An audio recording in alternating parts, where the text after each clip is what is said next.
The president has called the shootings not just an act of terror, but also an act of hate. This is not the first time the members of the LGBT community have been targets, but in the wake of decades of progress and acceptance, it is resonating differently now. We examined that with Rachel Tiven, the incoming CEO of Lambda Legal, a national organization which works for the civil rights of lesbians, gay men, bisexuals, and transgender people, and Mark Potok of the Southern Poverty Law Center, which closely monitors hate crimes and threats throughout the United States. Mark Potok, I want to start by asking for a definition here. What is a hate crime? Well, the definitions are a bit fuzzy because, of course, there are many state laws that all express it differently. But essentially, a hate crime is a crime that is motivated in whole or in part by bias against a particular named class of people: LGBT people, black people, white people, certain religions, and so on. It is generally different, I think, than terrorism in the sense that it is not a kind of public display crime. It can happen in private with no notice at all. So it's not the kind of crime that is carried out in order to send a message to thousands of people, as terrorist crimes are, or to change the way an entire community acts. Rachel Tiven, is it significant, or was it significant to you to hear the President of the United States immediately go to the word hate in describing what he saw happen in Orlando? Absolutely, because it is important for the president to acknowledge the victims here. And I want to talk about the victims. The victims of this crime were LGBT Latinos and their friends and their allies. And seeing that either be lost in this conversation or worse, be appropriated by people who have sought to harm LGBT people in the past is really bitter and hollow at this time. Well, could you expand on that a little bit? What is significant, specifically significant about the fact that the targets in this case were Latino gays and lesbians? What's significant is that this was not an accidental target, right? The perpetrator of this crime didn't happen to be walking by and choose this target by accident. We've heard that from his father that he harbored significant animosity toward LGBT people, and that may have been, when we find out from the FBI more about his motives, that may have been a part of the narrative. But we don't even need to ask what the motive was. When you target a gay club, a place that LGBT people go to congregate, and murder the people who are there, unfortunately, that is an act that speaks for itself. Mark Potok, I know you keep track of hate crimes around the country, and I wonder, as you, in your records, how much more does this happen with, or does it happen more with LGBT people than other people? How much of a target is that community? Very much so. We looked actually at 14 years of FBI data, hate crime data, and made comparisons to the size of the populations of various minority groups in this country.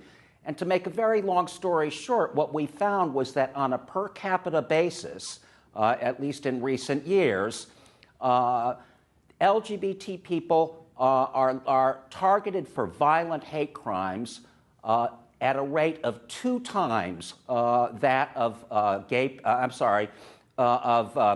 Muslims or black people, 4 times that of Jews, and 14 times that of Latinos. So the bottom line is that LGBT people really are targeted in a way that no other minority group, or at a rate higher than any other minority group in this country, at least in recent times. So I think maybe it's worth pointing out that just 3 years ago, on New Year's Eve of 2013 in Seattle, a man tried to burn alive 750 people in an upstairs gay club there called Neighbors. He was not successful. Quick-thinking patrons discovered the fire in the stairwell and put it out, but there might well have been an enormous casualty list in that case. Rachel Tiven, is any of this, in your observation, opinion, backlash against the gains that LGBT people have made in recent years, including marriage?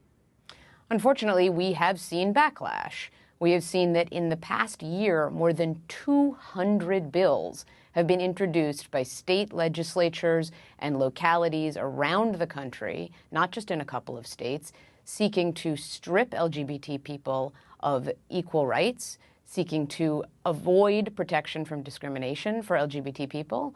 And we've seen lies, right? We have seen lies about who LGBT people are. We have seen state legislatures say that there is a danger to washing your hands in a bathroom next to a transgender person, when they know that that is untrue. And I think that after the incredible carnage that we saw this week, to honor the memories of the people who died by saying enough, enough. We're going to come together and we are going to end this hate speech against LGBT people. We are going to stop lying about who LGBT people are in the way that after Charleston, which is a sad anniversary we are approaching, the country came together and said, we're going to examine how we talk about race and what symbols we use, because attacking people because someone is uncomfortable with who other people are and the ways that they are different from them, that's not American. Let me ask you both this question finally, which is how much more power does this particular attack have on the imagination to the degree that it's been tied up with terrorism as opposed to, in addition to hate crimes? Mark Potok. Well, I think it has a great power on the imagination. I mean, the carnage was just incredible.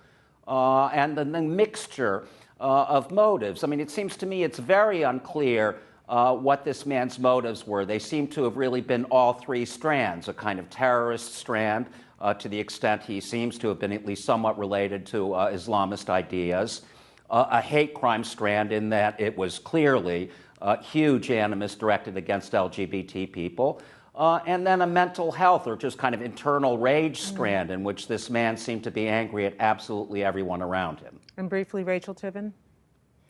We shouldn't be surprised, unfortunately, right? We should not be surprised that the kind of animosity that has been sanctioned by state and local governments around the country, when mixed with easy access to heavy weapons, leads to a tragedy like this one. Rachel Tiven of Lambda Legal and Mark Potok of the Southern Poverty Law Center. Thank you both very much. Thank you. Thank you.